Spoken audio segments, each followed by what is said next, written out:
तो प्रसाद पवाते तो थे, संत जन बेचारे प्रेम से स्वीकार तो करते, पर अब स्वाद नहीं होता था तो बेचारे जैसा था उसको पाते, थोड़ा बहुत पा करके चले जाते। धीरे धीरे संतों का आगमन अब कम होने लगा। त्रिलोचन जी इस बात से बड़े परेशान हो गए, बोले भैया संत हमारे घर से आना बंद हो गए, हम क्या करें।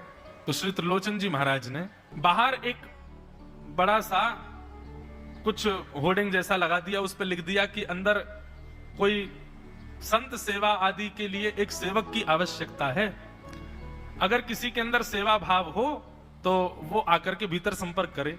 सेवा, ब्रजवासी सेवा, गौ सेवा, इन सब सेवाओं के प्रकल्प में यदि आप सेवक की कामना करोगे तो कहीं ना कहीं किसी ना किसी रूप में ठाकुर जी आएंगे सेवा के लिए।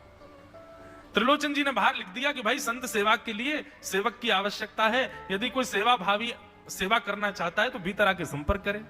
अब यह बोर्ड पढ़ लिया हमारे श्री पंडरीनाथ भगवान ने, और श्री विट्ठल भगवान एक छोटे से बालक का रूप धारण करके त्रिलोचन जी के यहाँ पहुंच गए। त्रिलोचन जी के यहाँ पहुंचे, त्रिलोचन जी बैठे थे। बोले साहब जी, आपने बाहर लिख रखा है संत सेवा के लिए यदि कोई इच्छुक हो तो भीतर आके संपर्क करे, मुझे सेवा करनी है।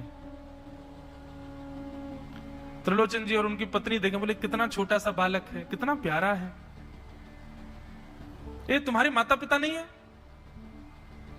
बोले होंगे तो पता नहीं, मुझे तो पता नहीं, मैंने कभी देखा नहीं अपने माता पिता को।